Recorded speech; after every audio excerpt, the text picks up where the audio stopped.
بسم الله الرحمن الرحيم. الحمد لله رب العالمين، ثم الصلاة والسلام على أشرف الأنبياء والمرسلين، حبيبي وحبيب إله العالمين، طب القلوب ودوائها وعافية الأبدان وشفائها ونور الأبصار وضيائها، بالقاسم محمد. اللهم صل على محمد وآل محمد وعلى أهل بيته الطيبين الطاهرين المعصومين الهاديين الذين أذهب الله عنهم الرجس وطهرهم تطهيرا.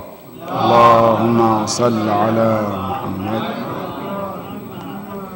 قال الله سبحانه وتعالى في محكم تنزيله: أعوذ بالله من الشيطان الرجيم، بسم الله الرحمن الرحيم. فمن حاجك فيه من بعد ما جاءك من العلم فقل تعالوا ندع أبناءنا وأبناءكم ونساءنا ونساءكم وأنفسنا وأنفسكم ثم نبتهل فنجعل لعنة الله على الكاذبين. صدق الله العلي العظيم.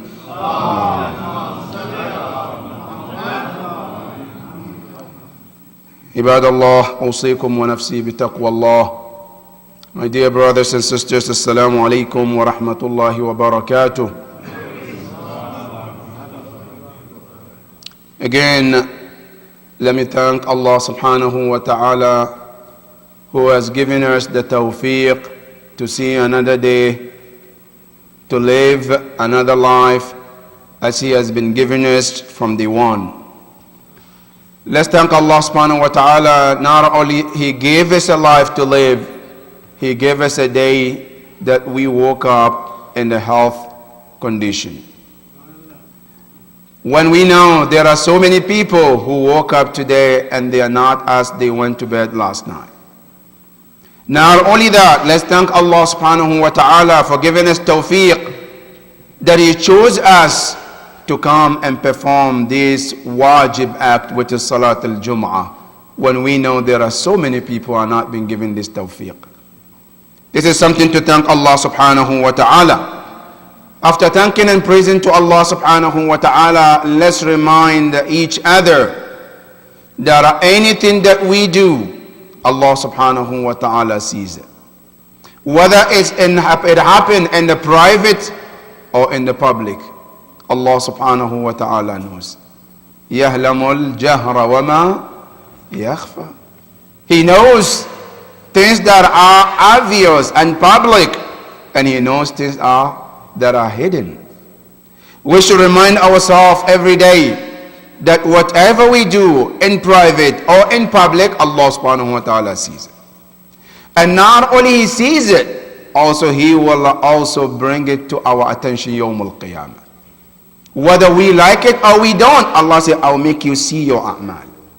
And in Surah Al-Zalzala, Allah subhanahu wa ta'ala says, فَمَنْ يَعْمَلْ مِثْقَالَ ذَرَّةٍ خَيْرًا يَرَى. But before that, Allah made an important point. He said, you will see it. But how are you going to see it? Optional or by force? Allah says, by force. It's not your choice.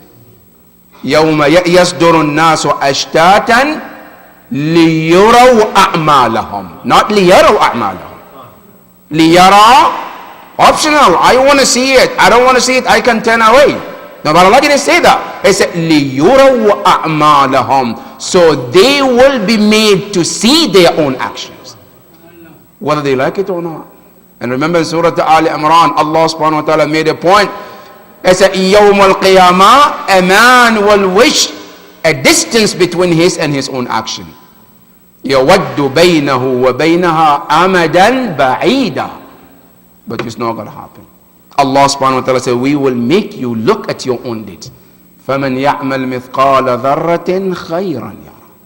If those actions are good actions, Allah said, you and I, we will see it.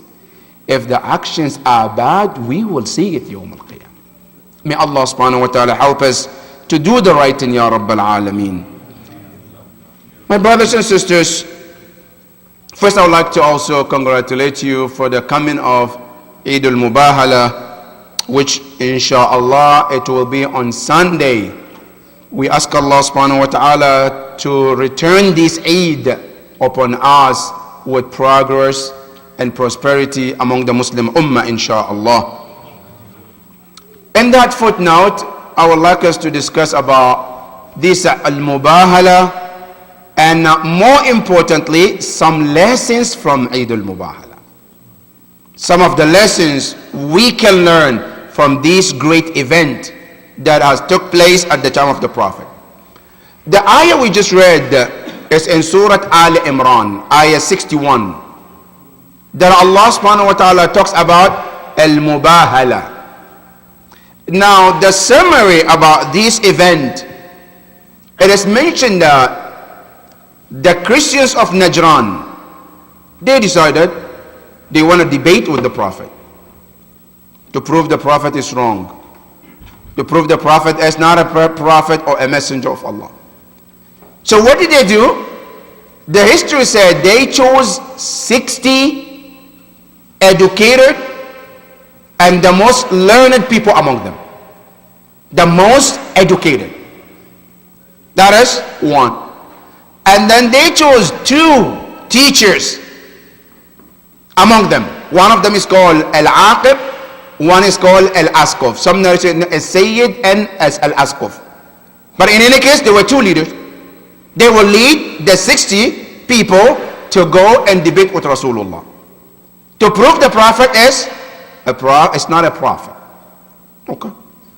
They came to Medina when the Prophet was there, and their argument with the Prophet was, Ya Rasulullah, what do you take about Isa alayhi salam? Ma taqul fi Isa ibn Maryam.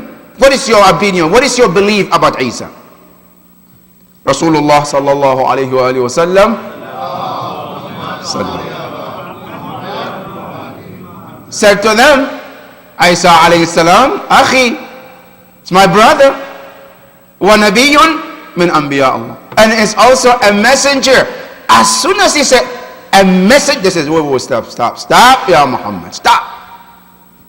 So, stop, why? I'm telling you about my belief about Muhammad, about Isa. They said, wait, just the word, he is a messenger, that itself is enough. So what is it is enough? They say, because you are telling us Isa is a messenger of Allah. That itself is putting him down. How is it putting him down? I said, because let us tell you about our belief about Isa. Go ahead. What is your belief? They say, we Christians, we believe in Isa as a son of God. Son versus a messenger, which one is higher? Of course, son, because he's more closer to the Prophet, to Allah subhanahu wa ta'ala. So that makes him more higher than making him to be a prophet.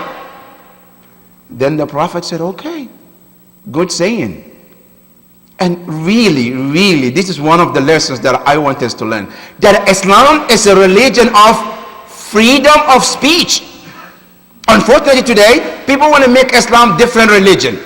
The religion of power, the religion of force, look at the Prophet. He was talking to them. The Prophet was in Medina. He is the leader. He have army. He can tell them, kill them all. Sadaqallahu al-azim. Nobody will ask him.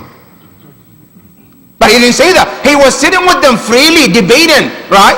And the Prophet said to them, if you believe that Isa is the son of God, hatu burhanakum. Tell me, what is your reasoning? What is your proof? Why do you believe this? They said, good question, Ya Muhammad. Because they don't believe him as a prophet, so they call him Muhammad. So they said to the Prophet, our proof is this.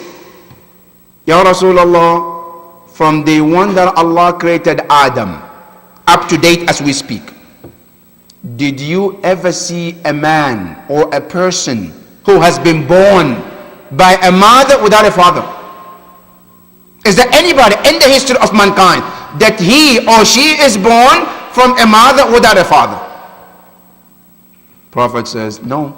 The history never recorded that somebody has ever been born by a mother without a father other than Isa alayhi salam. He's the only one. I said, okay. Now you prove our point, Ya Muhammad. Now, if he is the only one who has been born by a mother without a father, automatically what do you think? Automatically his father is who? Allah. He has a mother, Maryam alayhi salam. Now he doesn't have a father. Who will be his father? His father automatically is Allah. So that is where we believe he is a son of God. Allahu Akbar. That is their proof. The Prophet said, okay, good job. You presented your proof. Can I say it's mine too? Say yes, go ahead. The Prophet said, okay. If you say Isa alayhi salam is a son of God because he does not have one of the parents, he has only a mother without a father, then what do you believe about someone who doesn't have both? You're talking about Adam alayhi salam. He doesn't have the father or the mother, both. So what do you think about him? They got stuck. They got cornered, right? They got put into a ring where they cannot get out, right? Now they were sitting thinking, at that moment Allah sent this ayah, Ya Rasulullah, فَمَنْ حَاجَّكَ فِي. Whoever come to dispute with you, to argue with you, فِيهِ, in regarding Isa alayhi salam, فَقُلْ, tell them, مِنْ بَعْدِ مَا جَاءَكَ مِنَ الْعِلْمِ, after the knowledge has come to you, after the wisdom that you presented, if they are not convinced. Because you know, in Islam is a religion of logic. If something makes sense to the aql, it's acceptable.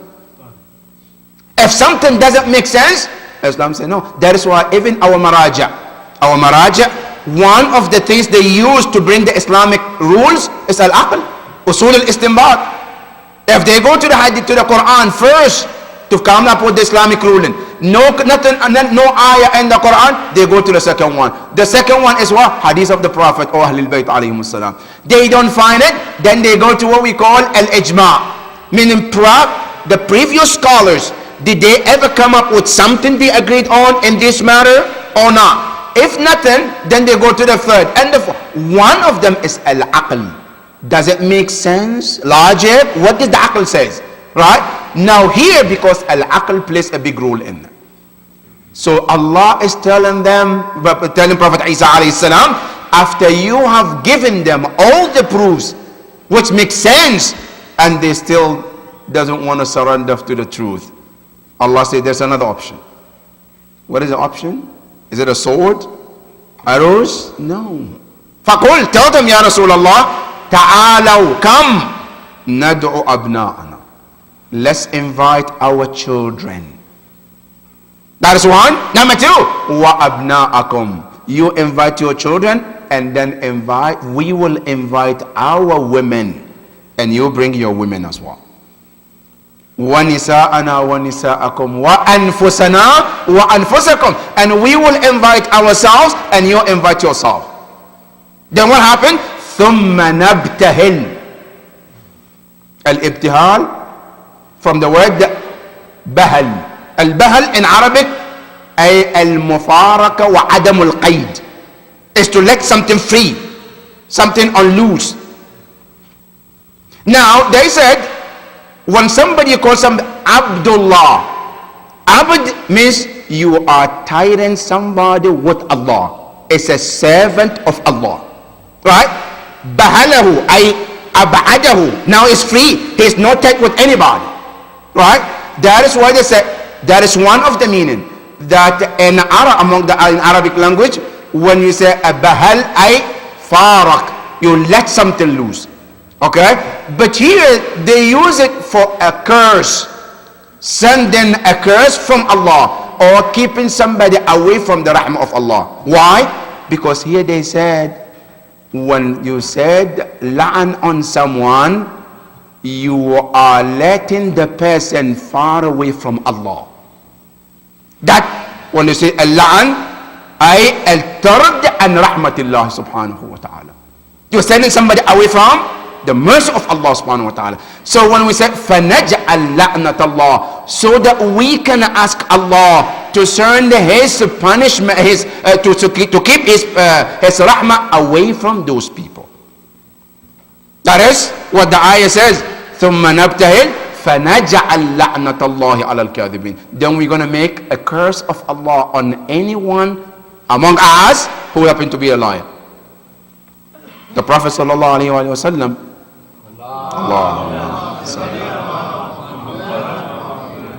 he then told them this ayah. Then the leader, who's known as Askov, he said to the Prophet, I'm here now, wait till tomorrow.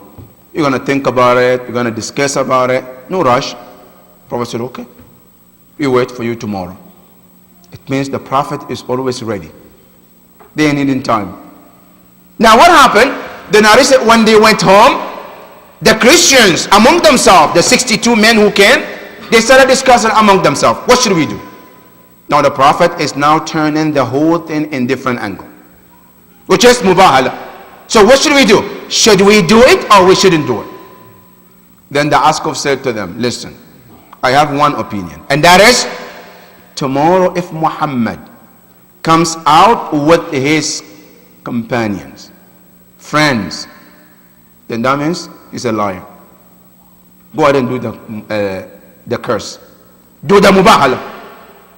But if he comes tomorrow with his closest people, his family, his relative, they say, don't do it. Why? What difference does it make? He's going to do the curse anyway, right? Whether with his companion or with his relatives. They say, no, it makes a big difference. What does it make big difference?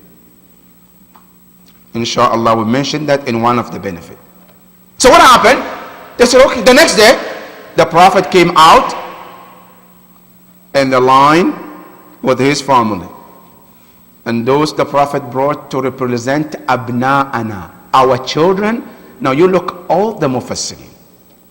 And one of them is Tafsir al-Kashaf, al-Zamakhshari. He wrote in his book, he said, this ayah is one of the best ayahs in the Quran to prove that Ahlul Bayt are the best of all after the Prophet.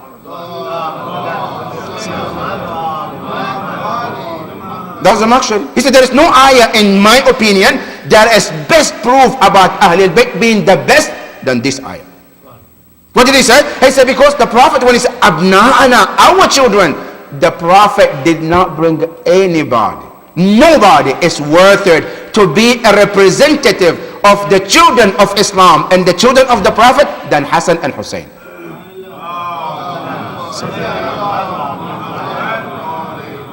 So the Prophet brought Imam Hassan and Hussein to represent abna'ana, our children. Wa nisa'ana, our women. Who were there among all the women who is qualified to represent the women of women in Islam?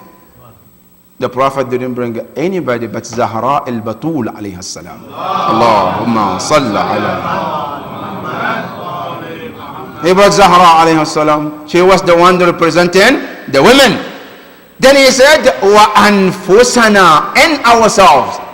Meaning we have to represent ourselves.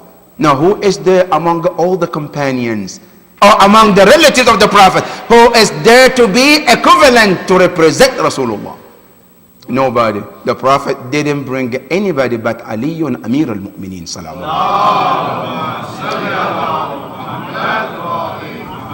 So the Prophet brought them, Hassan and Hussein, the representative of all the children in the world, Az-Zahra, the representative of all the women in Islam, and then Amir al-Mu'mineen, who represent also the man of Islam, the representative of the leader of Islam, the Prophet. They all came. And then as soon as they came, the Askov, who was the leader, he was looking at them. He asked, who are those people the Prophet brought? They say, you see those children, Al-Hassan and Hussein? They are the dearest children to the Prophet. And the Prophet also said, Al-Hassan wal-Hussein rayhanataya min ad-dunya. They are they are the Prophet's grandchildren. His grandchildren? Yes. What about the lady? He is the dearest daughter, the only one. And he says, Az-Zahra qalbi allati bayna janbay. My heart. Who is this, the man? They said, that is his cousin and his son-in-law, Amir al-Mu'mineen, the second man after him. Then the Askov, as soon as he heard this, then he turned and you look at the Christians and said, look, we are not going to do the mubahala. In other words, today, if you want to put it, we quit. Why are you quitting? We just came here to do that. What are you talking about? He said, no, we quit. Why? Here's the reason. He says, the Askov, he said, Wallahi inni la ara wujuhan law aqsamat ala Allah an yuzila jabalan min makanihi la azal. You see, when I look at those faces that I just heard about them, Al-Hassan and Hussein and Zahra and Ali, he said, when I look at those faces, if those faces are to ask Allah to move a mountain from one location to another, he said, I see Allah will not hesitate, Allah will do it. So don't dare to do the mubahala with these people. What will happen? He said, the Askov, he said, Wallahi idha bahaltum Rasulallah lan yamurras amun illa wa an la yabqa nasraniyun ala wajhi al-ard. If you dare to do the mubahala with Rasulullah, by next year there won't be a one Christian on the earth. They all will go. So what should we do? He said, Ya Rasulullah, no.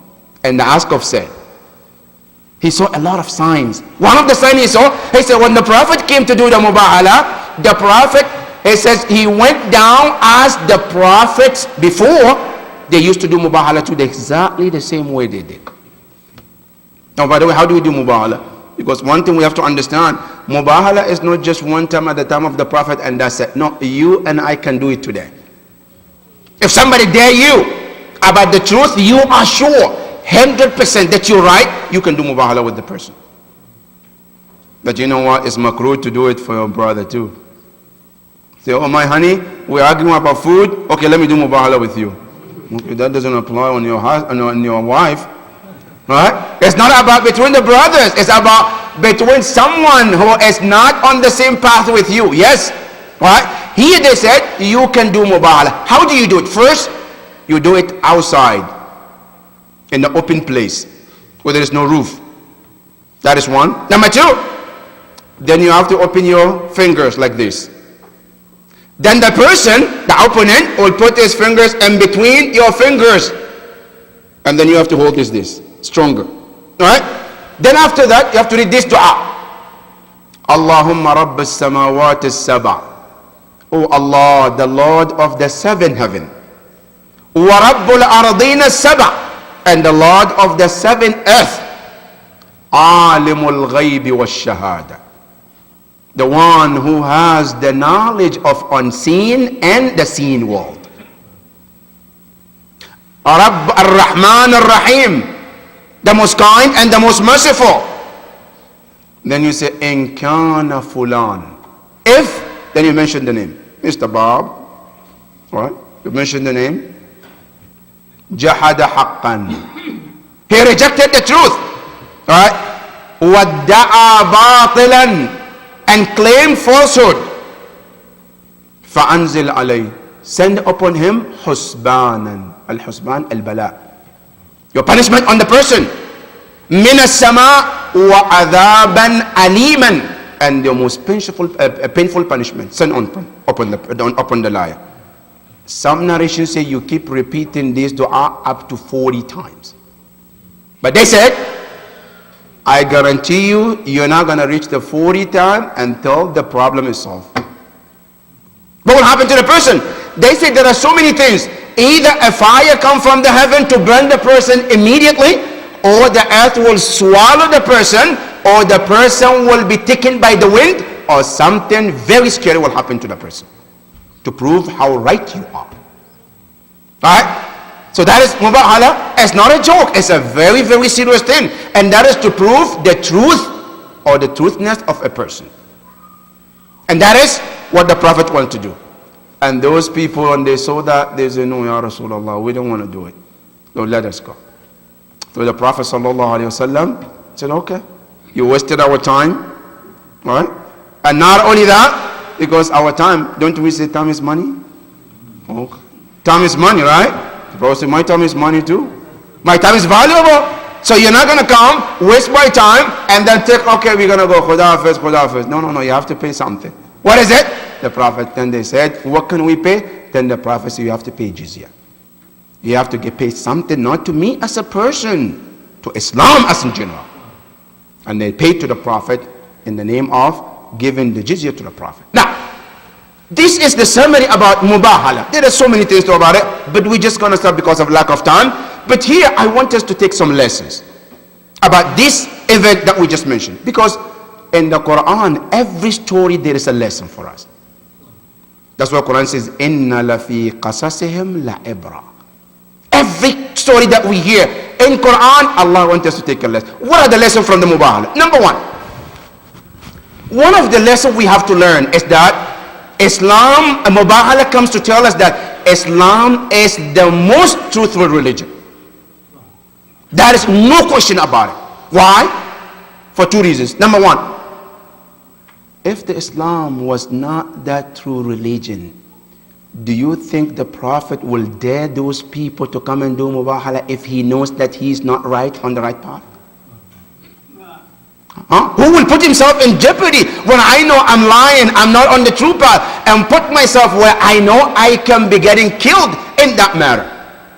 That is one. Number two, if the Prophet doesn't believe, oh, this religion is not a true religion, okay, let's say I want to put myself in jeopardy, but would I like to put my dearest one into jeopardy too?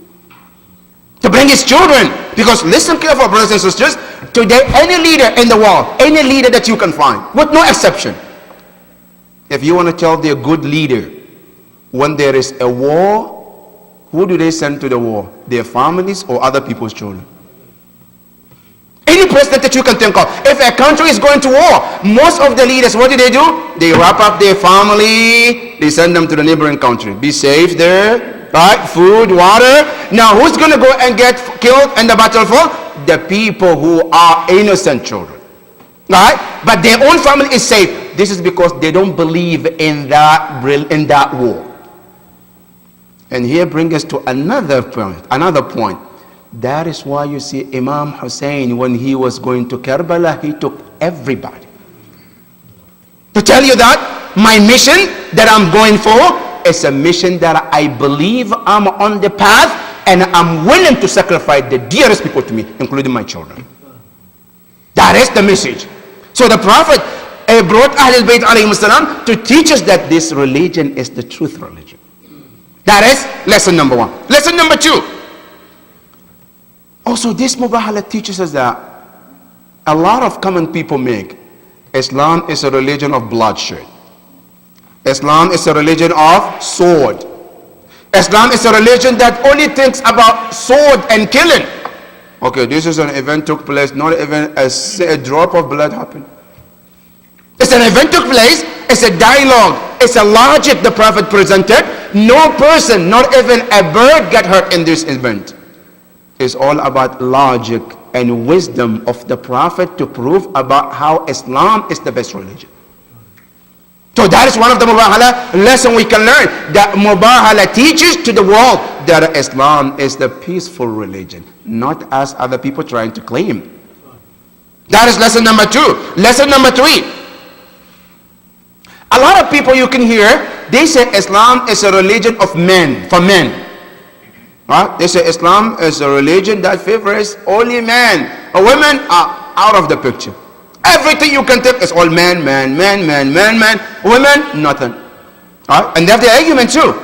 When you go to those books that they write, this is number one, for example, Islam tells women you cannot be a judge. Notice one. Number two, you come among Islam. Islam said a woman, when she was to witness, two of them represent one. That is, but man, one man, yes. So okay, look. Number three, when you come to inheritance, right? How much do we give to our sisters? لِلذَّكَرِ مِثْلُ حَظِّ الْأُنْثَيَيْنِ. Right? If you give a woman 50, you get a man 100. See, all about man. Right? Okay, you come to Salatul Jama'ah, they say a man can lead male and female. A woman, can she lead? No, just a woman. See, it's all about sexism. Right? Everything you can think is about what? Now Islam, mubahala come to tell you, no. Islam is about equality in Islam. How is that? That when the Prophet was taken, people to the mubahala, he has a woman representing the women's side, which is Zahra, and he has Amir al-Mu'minin representing all the men. So to tell you that Islam is about what? Equality. The way Islam thinks about men, it thinks about women in the same line. There is a representation for women and there is a representation for men also in mubahala. That is Number 3. Number 4, also to end one of the culture. One of the culture that used to exist before Islam is that among the Arabs of those days, they always think that if I have a daughter and my daughter has a child, get married, have a child, that child is not my child. They consider that is another somebody's child. The only time I can say this my grandson is if my son has a child, right? And they have one poem, say, Banuna banu abna'ina wa banatuna banuhunna banu abna'il aba'idi. Meaning, our children, our sons, when they have children, their children are our children. But our girls, our daughters, their children is not our children, it's somebody's child. We don't have to worry about it. No, the Prophet and this Mubahala tells you, no, that's a wrong thinking. Your son and your daughter, both their children are considered your children. How do we know that? Mubahala. When the Prophet said, Abna'ana, our children, which he brought Hassan and Hussein, and Hassan and Hussein, they were children of Zahra alayhi salam. To tell us that this culture does not have any room in Islam. Your daughter and your son, they are all equal as children of yours, and they needed to be treated equal. And that is number 4 of those lessons we can learn. Number 5, it tells us also the importance of what we call interfaith dialogue. That interfaith, which is sit with the other people who have different religions, talk about religion, but in what? In respectful manner. Present your reasoning, present your proofs that you have, and let them prove also their point so you can compare and see which one has more weight. And that's what Mubahala is about. Interfaith. Muslims versus Christians.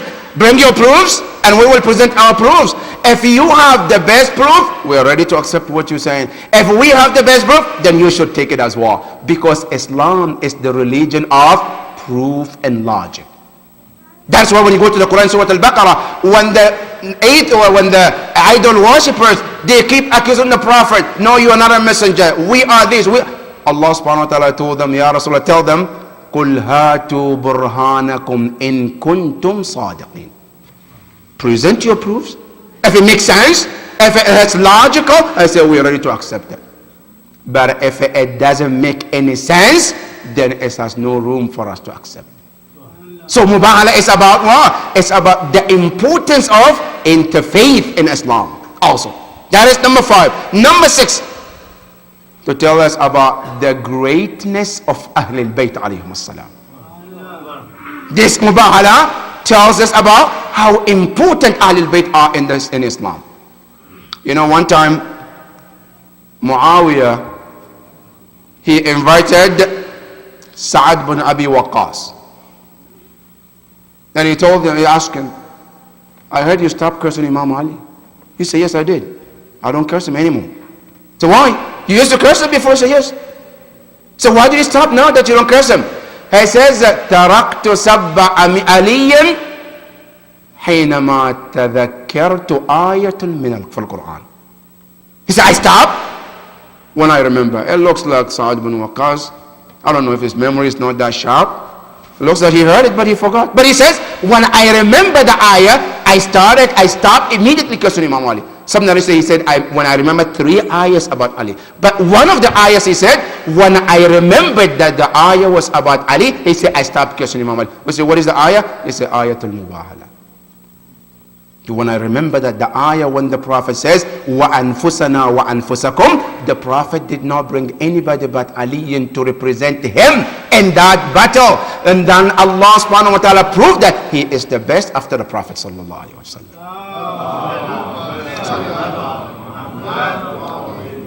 And you know Imam Hanbal, one of the great scholars, right? Imam Hanbal, one day they asked him, they said, Ya Imam Hanbal, ma taqul? Man hum afdalu ashab al-Nabi? Who are the best companions of the Prophet in your own mind, in your own research?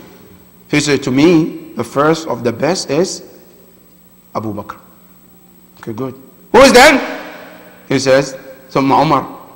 Good. Then whom? He says, Thumma Uthman. Then whom? So that's it. It's 3? So yes. Good. They say, وَأَيْنَ خَلَّيْتَ عَلِيًّا? Ali was not a good companion. He said, سَأَلْتُمُونِي أَنَا الصَّحَابَةِ وَلَمْ تَسْأَلُونِي عَنْ نَفْسِ النَّبِيِّ. They say, you ask me about the companions, and I told you, if you are to ask me, or is the equivalent to Rasulullah, I would have told you that Aliyun Amirul Mu'mineen.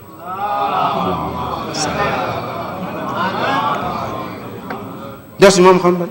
That's talk about Azamat Ahlul Bayt. That Imam Ali alayhi salam and Ahlul Bayt, they are so great because Ayatul Mubahala, the Prophet didn't bring anybody but them to represent. And the Prophet on that day, he says, إِذَا دَعَوْتُ فَأَمِّنُوا لِدُعَائِ. That is also another chapter. We ask Allah subhanahu wa ta'ala to help us to be the true followers of Ahlul Bayt alayhim as-salam. Ya Allah, we ask you every day, let us become closer and closer to you, Ya Allah. Bismillah ar-Rahman ar-Rahim. Wal asra inna al-insana lafi khusr illa alladhina amanu wa amilu as-salihat wa tawasaw bil haqq wa tawasaw bis sabr. Sallu ala.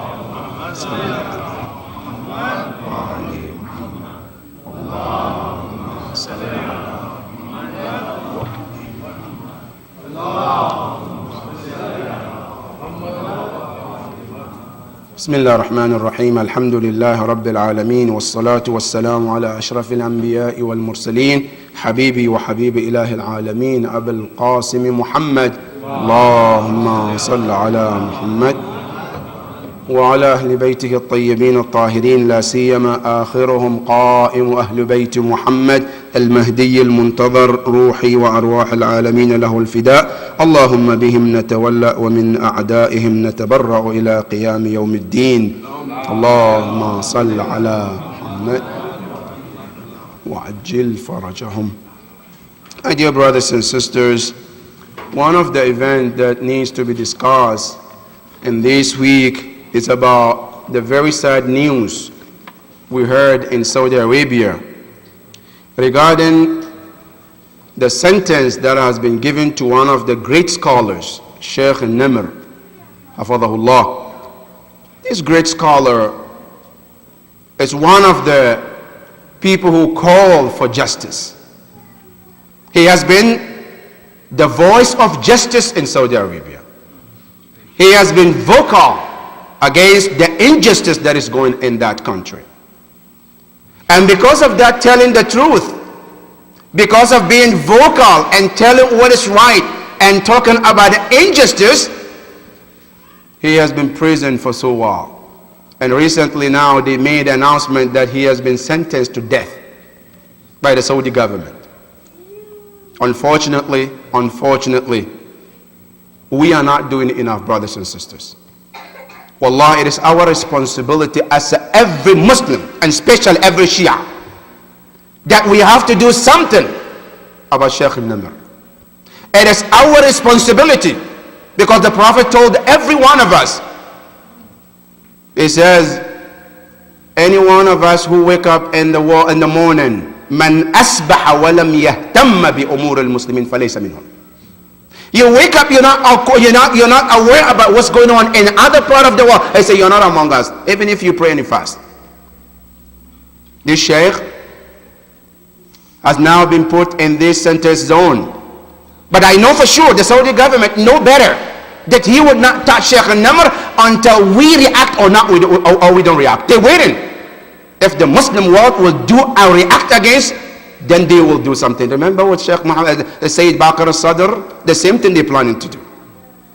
Sayyid Baqir al-Sadr, Saddam Hussein, first he wanted to kill Baqir al-Sadr, but he wanted to see how will people react. So he announced that he killed Baqir al-Sadr, and nobody did anything. Then he went and killed him. He was waiting that if people will revolt, they would say, no, he's not killed, he's here, take him, that's it. But when people were quiet, they found, oh, that's the best opportunity. Then he went and killed Baqir al-Sadr and his sister Bint al-Huda, rahmatullah alayhim.